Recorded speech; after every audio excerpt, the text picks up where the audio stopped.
Hello, my name is Catherine Toomey, and thank you for joining us on Voices of Vision Stories for Soul. This is my interview series that I've basically put together to bring people in that I admire, that I think are amazing, that I think are doing things for the community. And this is just a way for me to speak to them and find out what they're doing. And it's just so enjoyable for me to chat with people, to talk. And today our guest is Victoria Whelan, and she's an executive producer, creative producer, coach, singer. She does tarot and astrology, and we're going to have a chat with her. And just before we do, we'd just like to take a moment to show our respects to the Burruyong people, part of the Eastern Kulin Nation. We show respects to all elders past, present, and emerging. So here we are with Victoria, and she has produced over 30 albums, tons of art, video, and launched festivals and events in the UK, Australia, and New Zealand. She's run workshops as part of the Green and Mind, Body, Spirit Festival in the UK. And part of the reason I find this so interesting is that Victoria also does tarot, astrology, singing, and her own music is on Spotify and iTunes. And I just spent the morning listening to her music, and it is incredible. For someone like me that loves astrology and spiritual notions, there's a great song called Spin Girl Still Spinning, which if you love astrology, you'll love her music. So we'll be talking a little bit about that. And we're also celebrating the Year of the Fire Horse, which is on the 17th of February. So Victoria, thank you very much for joining us. Ah, it's so fun to be here. My favorite conversations. Is that talking about, well, obviously Art, music, astrology, whatever, all the delicious stuff. yeah, okay. So in crowded studios and online markets, what distinguishes a commercially powerful and authentically driven voice from just more content? I think it's just got to be real. It's got to be real. It's got to be, that's the stuff that cuts through. You know, when you're scrolling and then something Yeah, real pops up and you stop. yeah, I think we're just driven by, all this talk about AI and stuff. I think the value of being human is being really an embodied human, and being right. embodied with it. And I think our bodies respond. So there's all that head traffic, but then our bodies stop and see something real. And I think we could talk about being authentic, but what does that feel and look like? And I think it's being embodied presence real in the moment. Can I ask you how long you've been doing this? Just straight up. I was a dancer first, and then I trained in acting, and then I found out I could write songs. You Right. know, I was pretty privileged to have a creative life without having to do much admin. It wasn't until I became a festival producer at the age of 47 that I wrote my first business email. Before that, I Oh, was just wow. writing songs. Okay. Wow, that's So, incredible. yeah, yeah, it's been, and even though, that was quite a pivot into like out of my creative and content to, interfacing with a bigger frame. I really enjoyed the challenge and being able to play big and have really big budgets to put on a party. I mean, my first festival Yeah. with the recently not so groovy Deepak Chopra. But basically, I had six digits in pounds sterling to put on a massive festival in a beautiful Mm. stately home, and that was a real stretch for me as a creative to orientate myself to play in a bigger canvas. Yes, But I think that there is such a defining relationship, hopefully that we're going to take to bigger strengths in 2026, but that relating to this big six-figure festival mindset, and then take a step back to what is like, ground roots, the ground roots. And then I can only speak from the cancelled Esoteric Festival, which I had a workshop and was part of. The last of those events was cancelled, and it had, like 20, maybe 15,000 people, and they're all ready to come into this festival at the door waiting to come in, and it was cancelled, and all the people, were devastated, and there's all the legal ramifications that just send that kind of thing, just, send it to the ground, basically, with everyone crying and screaming and kicking. So I know that you've made it sound easy, but I also know that there's a lot of risk and things involved. Sure. How do you help business leaders to refine their edge?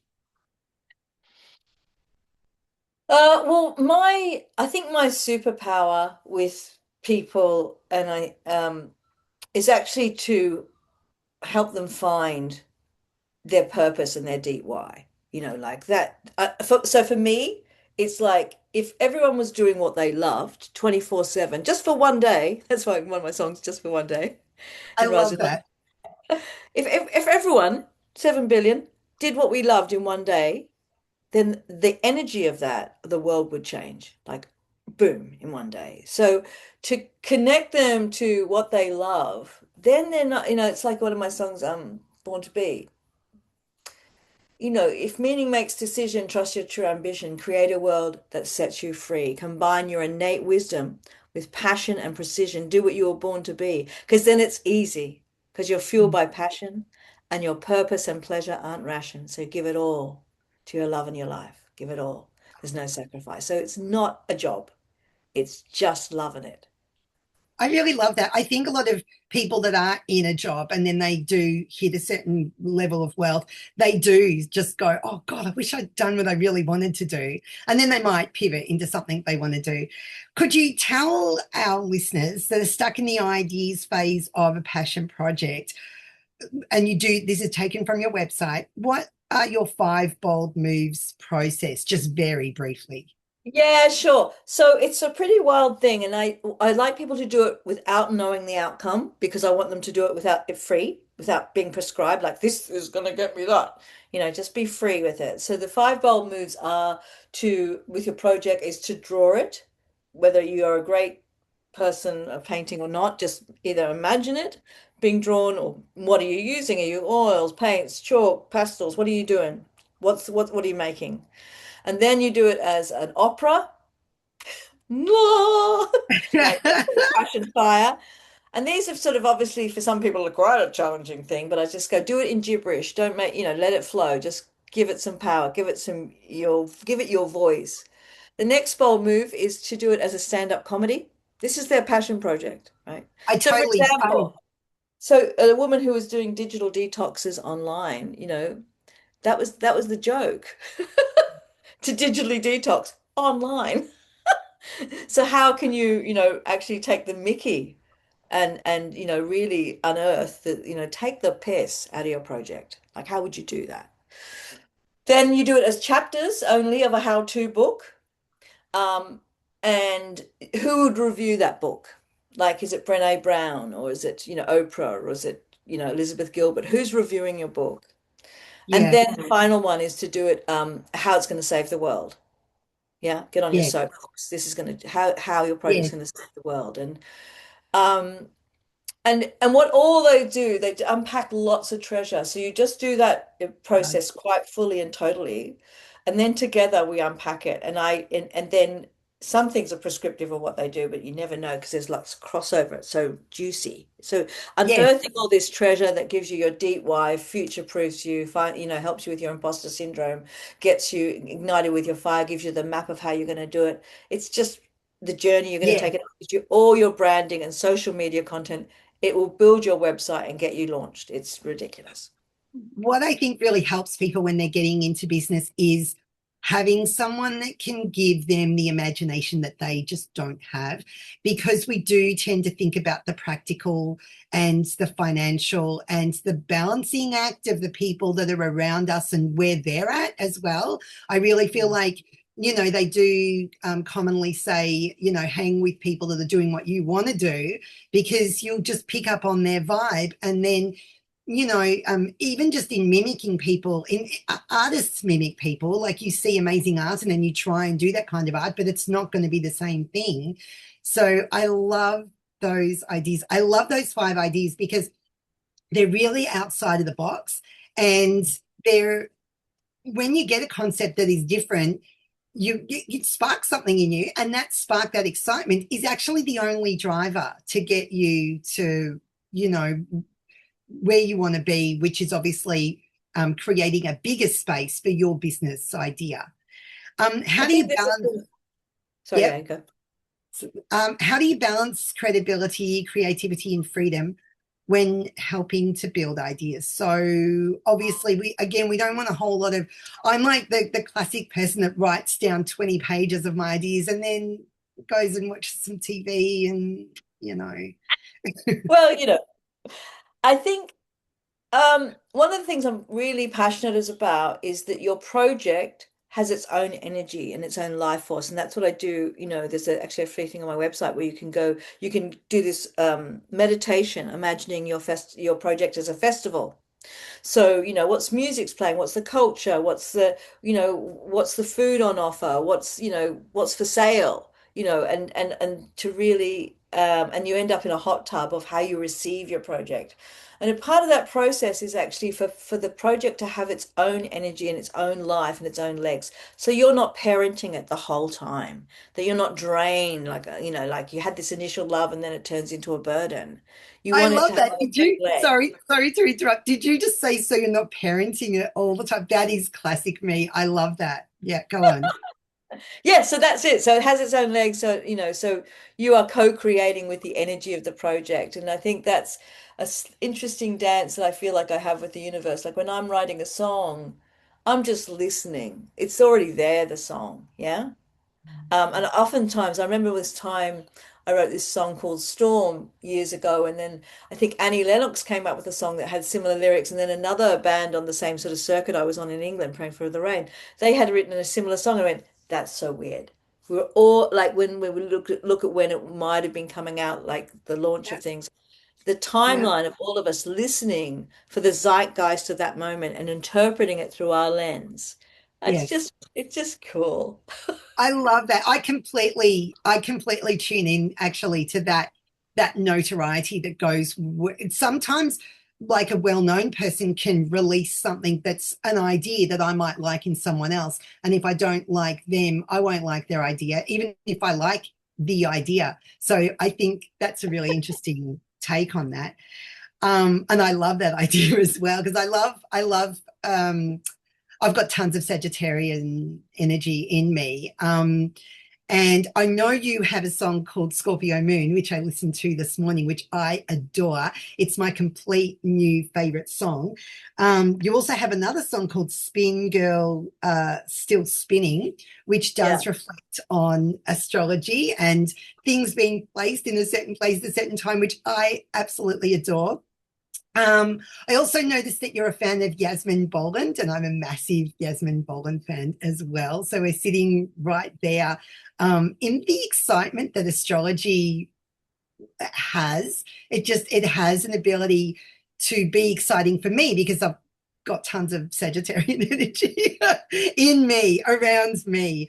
Um, You've produced events, Victoria. You've produced events and festivals. So you had the Seed Festival, which finished in 2019, and it had a zero waste policy. That must have been interesting. Yeah, so the Sea Festival is a gorgeous journey. So it actually came from the Tagore Festival, which was my first festival that I produced. So at the time, Tagore was being called Gitanjali, which no one could pronounce, spell, or knew what it meant. So, like, let's sell this festival.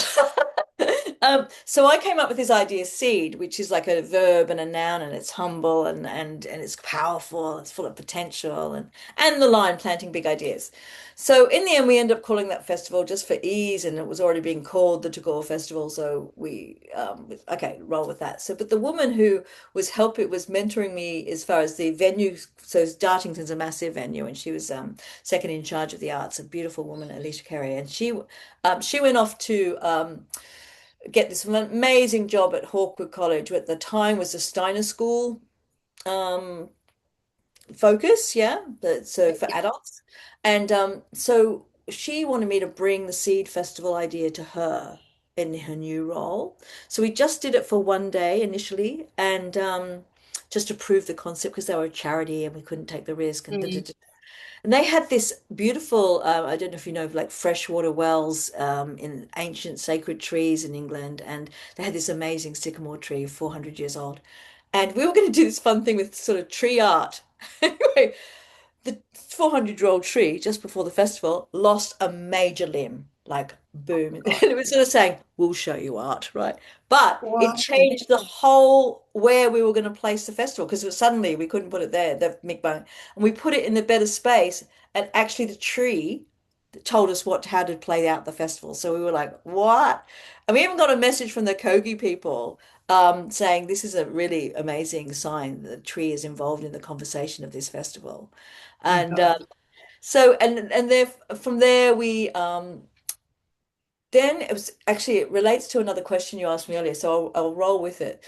So we did the first one, then the second one was the whole weekend, and we proved concept. And I've been doing Big Green Week and And it other was things. it was a massive festival. How many people did you have attending that festival? Oh, that one. Well, it was a few thousand. It wasn't. It was in a stately ground, so you can only take. It wasn't. It was about Okay. yeah, three and a half, something like that.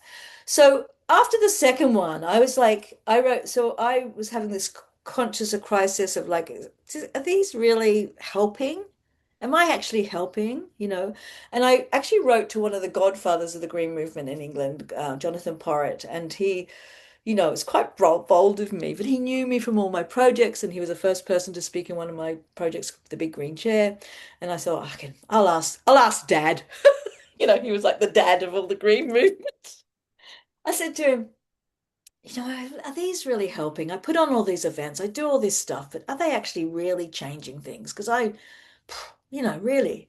And he said, for you to hold a space for all the great and the good who pass each other in the corridors at all these conferences, to hang out together, to have a beer together, to have a boogie together, because you're doing more than you think. And actually, the third festival, which became the last because of COVID, I totally changed gear. Instead of being the crazy woman with the clipboard that you couldn't talk to because you was too busy, I decided to come with a basket instead and welcome people in my basket. And I changed Mm. tactics. So we had Rising Appalachia, Charles Eisenstein, and instead of like just quietly introducing myself and then moving on, I hung out and talk about menstrual cycles with the lady from Rising Appalachia out the back, and and then with Charles Eisenstein, and he wasn't well, and I had to get him lemon and ginger tea and look after him, and but the busy woman wouldn't have done that, and whether it was a volunteer or a punter or even there was a woman there, so she's your uh your what's his name? Bob Brown here. Well, she's the English equivalent. She's Okay. the most standing member of the Green Party in England. And she was about to go off and support her friend doing the talk. She's seen her friend talk a lot. I said, no, no, no. I'm getting you a cup of tea and you're going to sit down and listen to this poet who's a comedy guy. And even one song, even one poem. You just sit, I'll get you a cup of tea. She stayed for the whole set. She was laughing her head off. I felt like, okay, I'm creating a place where these people who are frontline warriors in Mm. this movement can actually restore, come together, and I can look after them. I can give them Yeah. something good and feed their souls Yeah. again so they can It go out. creates it creates a deeper connection, I think. If you've already done the clipboard, the next valuable step really is to actually open up. I can totally see that. So you had the zero waste policy, which I found really interesting because Oh I've been yeah, to yeah. a ton of festivals and there's always a huge cleanup at the end. So that really impressed, like No it impressed. disposables. There was no Yeah. disposal, and they Yeah. weren't allowed. And you could hire, if you didn't bring your cup, saucer, and plate, whatever, you could hire them for the weekend. And we Mm, dug a massive compost pit where you put your mm, compost. mm, And the whole festival, we built compost loos. The only thing we didn't manage, if I'll hand up, is we didn't do manage the disabled compost toilet. We didn't manage that. But the whole festival, including the traders, 2.5 wheelie bins of rubbish. That Two just wheelie. sounds like really groundbreaking and something Yeah. that Australia really, I mean, and Melbourne festivals, it'd be amazing because I do hear a lot of complaints about toilet scenarios at these festivals, but it would really help to break through some of the toxicity. It just sounds good to not have Yeah, the weight it was because that was good to walk yeah. our talk. Really good. Tell us about the Melbourne Love Fest. That's basically how I Oh felt introduced to you because a part of the reason that I'm here talking to people is because I don't get to go to a lot of these things for no reason, mainly because I'm on parent duties. As I like to say, I feel like it's a terrible excuse, but I so wanted to go, and I accepted a role to volunteer as well, which so I was really excited to be there, and then it just didn't come together. And that festival looks amazing. So tell us about the big picture of that and your involvement in that Love Fest. So I'm the local lead in Melbourne, but Lovefest has been going, I think, since 2019, and it's they started sort of around Sydney. I think they've got a beautiful beach festival in Wollongong at Thirroul actually next weekend. This weekend they're in Golden Bay in New Zealand. So I'm just a part of a wider network, but the local lead here. And I love it. It's a conscious love festival. It's a sober event, so there's no drugs, there's no alcohol. Like be present, stay. Let's be here. Let's be present. So of course, Yeah. it's family friendly then, um, and my background in festivals, both in well-being and storytelling, performing, and music in England, this is a lovely mix of that because we're consciously planning of when people arrive, they do something embodied to get them in the room. Whether it's breath work or 5 rhythms or whatever it is, like or yoga. Let's get in our bodies. Let's start there, and then it might be on that particular day, because we only did a day initially in December, just to sort of plant the seed here. Then it was like do something relational, connect with others, and then it grew to sort of, what's your heart's desire with like Arian Light and Claire Elizabeth D, and getting people into their genius. And then full on into like Joy to May and Alice Knight, and then Mickey Space, of course, into celebrating the wild brilliance that we are. So it was quite intentional journey that day. I think we did a great job. And yeah, we've got another one in November, a camping one in the Dandenongs at the end of November. Oh, oh, I'm very glad to hear about that. I love these events. I love getting these creative people out of their caves and just kind of mingling because it's really the only place that you can go or that I can go where I feel like people aren't just dragging down on beer and they're just kind of there to invigorate a creative energy and be a creative force. And like you say, family friendly, which is a really great resource if you're trying to be in community. At least it doesn't disturb the community resonance that you might already have. So I just love these activities. I just think the more there are, the better community we're going to have as a whole.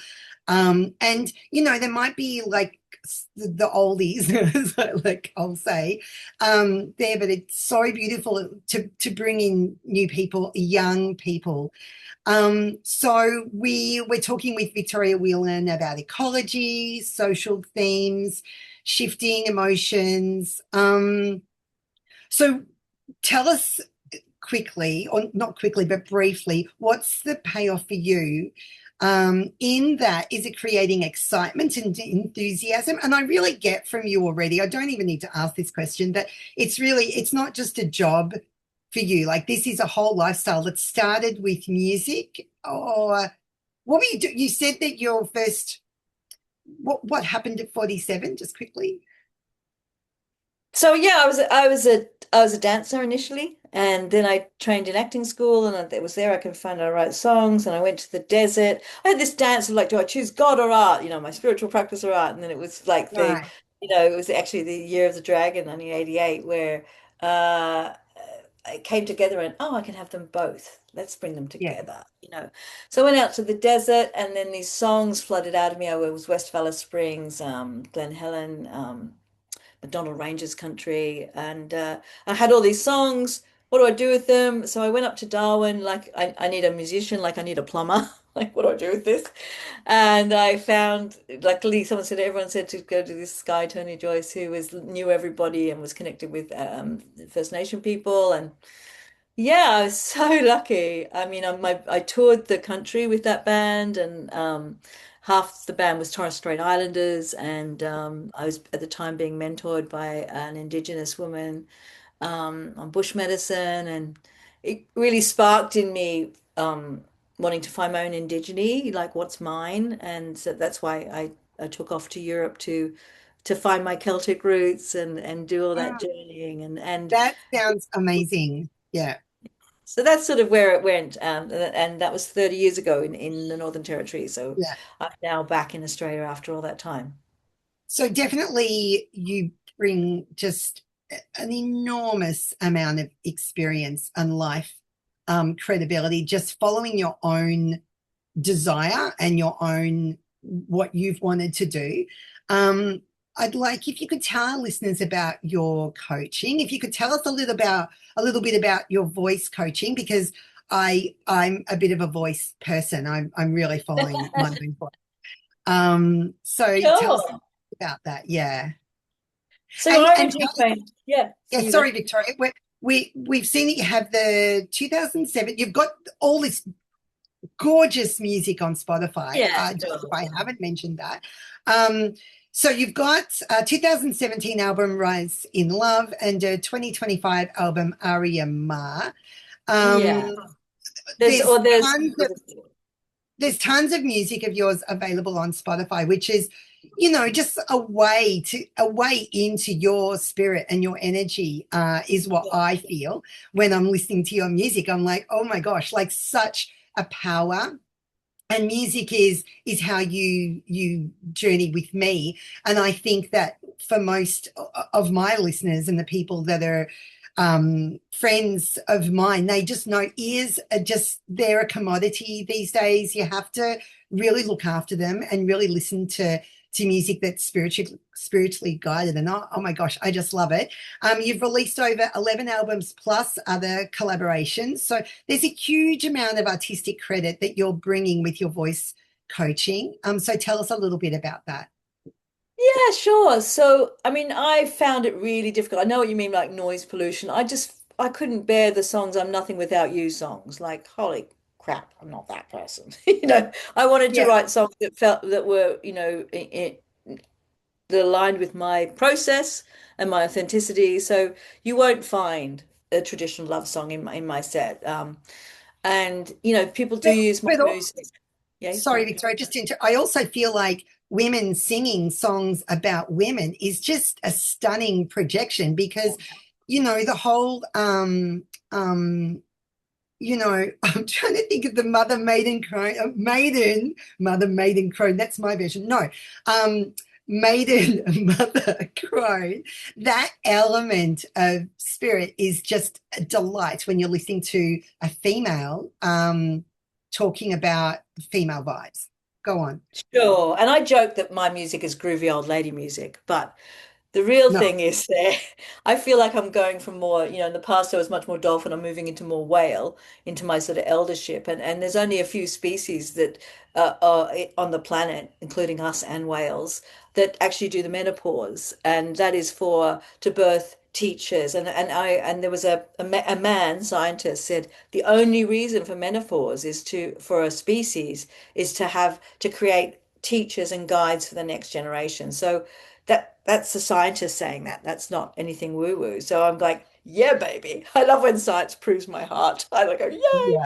Yeah. And things like She Nation, and She, they're basically, they're speaking about, how I believe women's role in birthing the new paradigm, and like this week's astrology is ridiculous for that, and our role in that, and we can get to that a bit later. But a lot of from my friends, they use songs like Just Relax. A friend of mine in England uses it a lot in medicine ceremonies to help people just relax. Like, um, and and then there is songs that are, you just got to sing. Like all my songs I've created for my own medicine, and sometimes I just need to sing them and sing them and sing them until that part of me is restored in a way that I feel like, okay, I can move on and writing something else now. So they are, it's all medicine. Mhm. Wow. Yes. No, your voice was just medicine to me right now. Really? Wow. I'm definitely loving having discovered some of your music is just stunning and I love it. I work as a massage therapist, so I am actually in the business of helping people to relax and in fact also helping myself to relax. So it's just stunning energy. I love it. Okay, now I know that you've talked about the chapter in your life when you immersed yourself with the First Nation communities, the Roper River mob. What shifted and what stayed with you since that time? How long ago was that, by the way? Because I think that would be, I mean, Yeah. I visited the Northern Territory like in college or like in year 10, and that stayed with me. So, yeah. Yeah, I think it was the first time because I feel like on the East Coast we can not connect with First Nations, but when you go into the Territory or into Western Australia or the Kimberleys, you know, um, I feel like the dreaming is still very much alive, and it's the dominant force there. And it really, when I first came, across it, moving from a me mentality to we, like it shook me up. It really challenged me. It challenged my own innate racism that I didn't even realize I had. I didn't even think I had it, but it was like, okay, let's own this.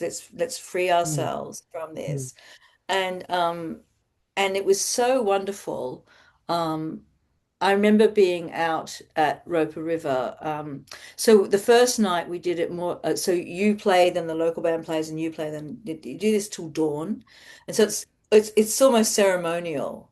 And Yeah. I'm sitting there actually with the women because obviously I'm a woman. I sit with the women, and they're all sitting in decomposing rubbish. Yeah, because it's warm. So they're not going, this is rubbish. They're going, no, this is a warm place to sit. Let's sit here because it's decomposing. And I was like, okay, that's where we're going to sit with the women. And it was just quite a wild challenge for me to deconstruct what I thought, what I had in my value system, Well, rewrote stuff. there is a bit of an argument between the dream time and like patriarchy. I mean, there is that. Like, Unbelievable. And sounds then wrong. the next night they constructed this wildly unsafe stage, but it was next to the women's center. And it was to make the women's center popular to help with DV and stuff like that, and just to make it a say, so my mentor, she totally architected all this. She goes, you're playing there, we make this stage, and we go.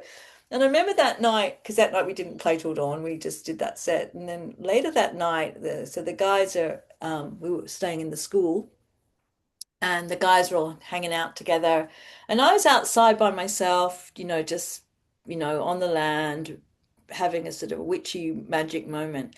And then out of, out of the ground, these like lights like an Aboriginal painting started to happen. And I'm going, oh, like I got a bit scared, but excited at the same time. And my mentor's son came out and I said, Pa, what's happening here? And he goes, "Oh, it's just the land welcoming you, like get over it. Like Yeah, magic was ordinary." And right. and I It was think, probably it was maybe a glowworm, but yeah. well, we also saw another time on we saw Mimi lights one time when we were touring. Yeah, At yeah. 3 o'clock in the morning, we saw, ridiculous stuff that Did you reminded me. find did you find that this experience, did you feel like it was gifted to you, or did you feel like it was a struggle to stay in that environment? I think that I made some life choices that made me available to the Mm. magic. Okay. And you would call it magic? Because, yeah, I would call it magic. Yeah. Yeah. Yeah. Did it influence your approach to community? I mean, you had a lot of experience before you went and joined that troupe. Um, did it did it enhance your development as an artist? Did it enhance your development as a storyteller? Because I think you're just such a great storyteller. Yeah, I mean it's the same thing, isn't it? Storytelling and art and communicating and expressing what you experience or what Yeah. you and of course it did. And I think particularly the touring, to sort of really sort of sing the land as we did, and our music at the time, because we did a lot of we did Darwin to Broome to back to Cairns and Kuranda amphitheatre and stuff, and we were singing the top end mostly. And our music was a fusion of when I looked at it, I went, oh, that's so interesting because all the music around the equator, reggae, African, a lot of the salsa, they were all merging. We were doing a bit real mashup. So I feel like we were just singing that band Mm. of the equator music as we Mm. traveled across that part of the landscape, and we were just akin to, yeah, I feel like we were a lot of the time. I think we're just listening Yeah, I as was we going to say, express, yeah. just listening. Yeah. Yeah. You've got to have a Just lot of downtime when you've got output and it's vocal. There's an echo chamber that's going on. So I can definitely see where you're coming from. And I just love having discovered like what I thought was this crazy lady like coming as an event organizer with Lovefest. And now I'm like, no, this lady's a song star. She's like a soul person with this amazing voice. Is your best chapter happening now? yeah, so it was a wild idea to change countries at 60. I mean, like what?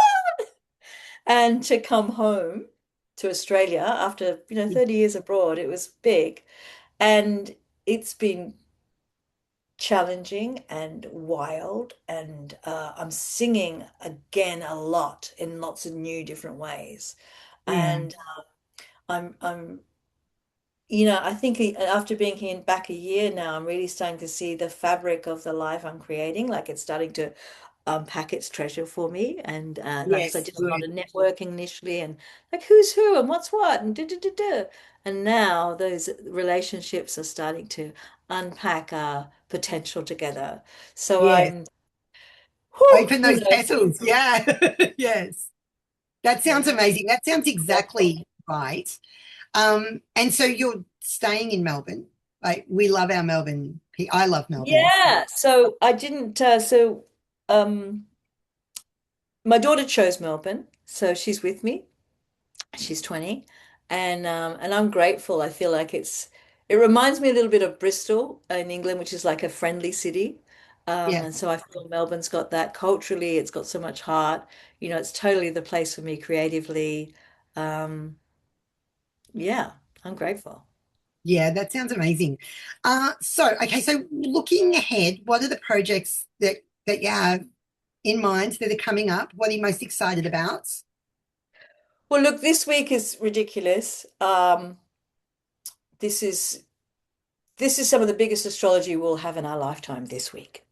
And Yes. I say that lightly. And I'm just trying to navigate it for myself, but also hold space to help others midwife it. And Mhm. whether it's all the big planets have moved signs, all of them.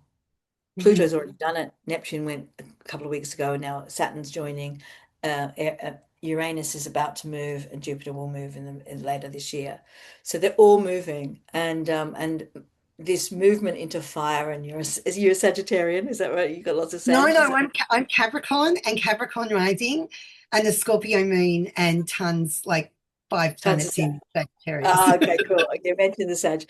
So yeah, so we've got on Fridays, Saturn finally moved into Aries out of so Saturn was in Pisces, which didn't Saturn's the builder, right? It's like Pisces, oh my God, Give me something. So Saturn's really happy it's moved. But Neptune, when it was in Pisces, was like, oh yeah, the big dreamer. Yeah, fantastic, brilliant, you know. And now Neptune's like quite like, so the builder and the dreamer are going to be conjunct this week in the first degree of Aries, which is the start of the wheel. So it's not just fire, it's the Wow. start of things. It's like the big bang of astrology. It's like, Yes. we've got the fire horse 2 days before it, or 3 days before it on the Tuesday, with Yes. with the solar eclipse that's conjunct That's Venus and Mars and that's Vesta, and it's a party pack of ridiculousness. So yeah, so this week I'm holding a space called Singing Up the Fire Horse, which is using collaborative vocal improv, which I love. I love even though I write songs, one of my yes. happiest places is making stuff up in Yes. the moment if it's fresh and true. So we do a thing where we tune into the astrology, we get some vocal techniques going, so because our voice is in our body, then we tune into this wild time of these wild zeitgeists and feeling what that means for us in our personal life and Mm. for humanity. And then we do this thing where we support people to sing up their lives. It's something whales do when there's a sick whale. They put the whale in the middle and they vibrate them into health. So we sing each other. And when I'm singing your prayer for your life, it's like I get a hit of that too. Like I'm pimping on your prayer. So Yeah. it's an act of wild generosity that feeds you as well. So I think it really starts to move into the zeitgeist of, even though we're individuals in the sort of Aquarianness of this Aquarian age, we're here for humanity. So it Mm. holds those polarities together. So that's Thursday. And then I've got Yeah. a series of great festivals coming up, Evolve, Seven Sisters, Confest. So that's going to take me my body of work running workshops at all of them. So whether that's embodied astrology, tarot, singing, family constellations, whatever. Yes, no, amazing. You can go to your website where all the coaching options are there to take a look. What I want you to do is really tell me who the Year of the Firehorse workshop is for, as from the point of view of what it's going to help.